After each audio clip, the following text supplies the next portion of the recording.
ایک مرتبہ پھر آپ کو پروگرام میں خوش آمدید کہتا ہوں۔ ناظرین کرام، حضرت جنید بغدادی رحمہ اللہ تعالی بہت بڑے بزرگ ہیں۔ آپ کے وصال کے بعد آپ کو کسی نے خواب میں دیکھا، سوال کیا کہ اللہ سبحانہ و تعالی نے آپ کے ساتھ کیا معاملہ کیا؟ آپ نے فرمایا سارے علوم و حقائق تو فنا ہو گئے،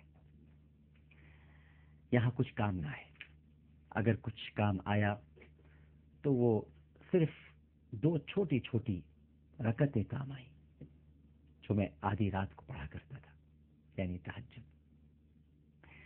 ہم تہجد کو اہمیت نہیں دیتے ناظرین، اور حضرت جنید بغدادی رحمہ اللہ تعالی کیا فرما رہے ہیں خواب میں آ کر کہ وہ 2 چھوٹی چھوٹی رکعت میرے کام آئی۔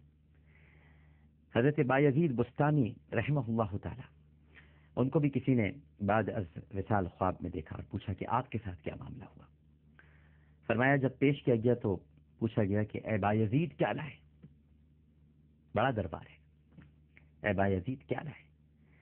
میں نے سوچا کہ نماز روزہ وغیرہ یہ سب اعمال تو اس قابل نہیں کہ پیش کروں۔ ذرا بزرگوں کا آپ ناظرین کرام انداز دیکھیے، فرمایا کہ نماز روزہ وغیرہ تو اس قابل نہیں، ایسے اعمال نہیں کہ انہیں پیش کروں، البتہ ایمان تو بفضل ہی تعالی ہے، اس لیے عرض کیا کہ توحید لایا۔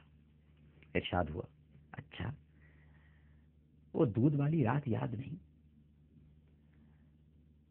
قصہ یہ ہوا تھا ناظرین کہ حضرت بایزید بستانی رحمہ اللہ تعالیٰ کے پیٹ میں ایک دن درد ہوا تو ان کی زبان سے نکل گیا کہ دودھ پیا تھا اس لیے درد ہو گیا، یعنی اس پر شکایت ہوئی کہ درد کو دودھ کی طرف منسوب کیا اور فاعل حقیقی کو بھول گئے، حالانکہ درد عز یا رست در ماں نیز ہم۔ پھر ارشاد ہوا کہ بتلاؤ اب کیا لائے ہو؟ عرض کیا کہ اے اللہ کچھ نہیں۔ فرمایا کہ ایک عمل تمہارا ہم کو بڑا پسند آیا ہے بایزید، جاؤ تمہیں اسی وجہ سے بخشتے ہیں۔ ایک مرتبہ ایک بلی کا بچہ سردی میں ٹھٹر رہا تھا، تم نے اس کو لے کر اپنے پاس لٹا لیا اور ساری رات وہ تمہارے پاس لیٹا رہا اور تم اس ٹھٹرے ہوئے بچے کو اپنے پہلو میں لٹا کر گرمی دیتے رہ گئی تمہاری بزرگی اور تمام حقائق۔ تو اس کے بارے میں حضرت بایزید بستانی ارشاد فرماتے ہیں کہ یہ سب کچھ کالعدم ہو گئے، بس اس بلی کے بچے کو، اس ٹھٹرتے ہوئے بلی کے بچے کو کیا بچا لیا کہ اللہ سبحانہ و تعالی نے مجھے بچا لیا۔ ناظرین کرام، کچھ واقعات اور بھی ایسے ہیں۔ ایک بزرگ فرماتے ہیں کہ ایک نبی علیہ السلام ایک مقبرے پر گزرے جس میں نئی سی قبریں بنی ہوئی تھیں، پاس گئے تو معلوم ہوا کہ اکثر معذب ہے، یعنی ان پر عذاب ہو رہا ہے۔ دعا کی اور آگے گزر گئے۔ کچھ عرصے کے بعد جب وہاں سے دوبارہ گزرے تو قبریں شکستہ ہو چکی تھیں۔ جب پہنچے وہاں پر تو معلوم ہوا کہ سب کے سب مغفور اور روح و ریحان میں ہیں۔ حیرت ہوئی اور جناب باری میں عرض کی کہ اے باری تعالیٰ، مرنے کے بعد ان کا کوئی عمل تو ہوا نہیں، تو پھر مغفرت کا سبب کیا ہوا؟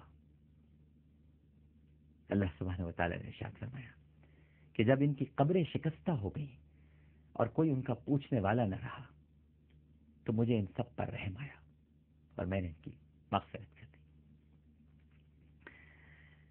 ناظرین کرام، ایک عابد کبیر علیہ رحمہ سے منقول ہے کہ ایک شرابی اور بہت ہی گناہ گار، یہ بدکار شخص تھا، یہ بصرے کے اطراف پہ رہا کرتا تھا۔ اس کا انتقال ہوا تو چونکہ پورا ہی گاؤں اس سے ناراض اور بیزار تھا، کوئی شخص اس کا جنازہ اٹھانے اور نماز جنازہ پڑھانے کے لیے نہیں آیا۔ مجبوراً اس کی بیوی نے 2 مزدوروں سے درخواست کی اور ان مزدوروں سے جنازہ اٹھوا کر قبرستان پہنچایا۔ گاؤں کا کوئی بھی آدمی قبرستان تک نہیں آیا، سب بیزار تھے، سب دکھی تھے اس سے۔ اس گاؤں کے قریب ایک پہاڑ پر ایک بہت بڑے بزرگ اور بہت عبادت گزار زاہد و عابد رہا کرتے تھے۔ یہ صرف عبادت میں مشغول رہتے تھے اور یہ تمام گاؤں والوں کے پیر و مرشد تھے۔ اس بزرگ نے پہاڑ کے اوپر سے دیکھا کہ ایک عورت جنازے کے پاس ہے اور کوئی جنازہ پڑھانے والا نہیں ہے. لہٰذا ناظرین کرام، یہ بزرگ جو کبھی پہاڑ سے اترتے نہیں تھے، یہ منظر دیکھنے کے بعد پہاڑ سے نیچے اترے. اور جب گاؤں والوں کو معلوم ہوا کہ ہمارے پیر و مرشد اس بدکار کی نماز جنازہ پڑھانے کے لیے پہاڑ سے اتر پڑے ہیں، تو پھر سارا کا سارا گاؤں وہاں پر پہنچ گیا. پھر اس بزرگ اور تمام گاؤں والوں نے نماز جنازہ پڑھ کر اس شخص کو دفن کر دیا. بزرگ نے بتایا کہ میں سو رہا تھا، میں نے خواب میں دیکھا کہ ایک عورت جنازہ لیے بیٹھی ہوئی ہے اور کوئی نماز جنازہ پڑھانے والا نہیں ہے. تو خواب ہی میں مجھ سے کسی نے کہا کہ تم پہاڑ سے اترو اور پہاڑ سے اتر کر اس کی نماز جنازہ پڑھاؤ، کیونکہ اس میت کی مغفرت ہو چکی ہے. اس خواب کو سن کر لوگ تعجب سے سر دھننے لگے، کیونکہ بھائی وہ تو بیزار تھے، اس سے تو کوئی ملنے کوئی تیار نہیں تھا. تعجب سے سب سر دھننے لگے اور پھر اس بزرگ نے اس عورت سے اس کے شوہر کا حال پوچھا. اس عورت نے بتایا کہ لوگ سچ کہتے ہیں، میرا شوہر بہت ہی بدکار تھا، بہت گناہ گار تھا، واقعی اس میں کوئی شک نہیں ہے. دن بھر شراب خانے میں ہی رہا کرتا تھا، شراب ہی پیا کرتا تھا. بزرگ نے پوچھا کہ تم نے اس کا کوئی نیک عمل بھی دیکھا ہے، کوئی ایسی بات جو تم بتا سکو؟ عورت نے کہا کہ جی ہاں، وہ گنہگار ہونے کے باوجود 3 اچھی باتوں کا بہت پابند تھا.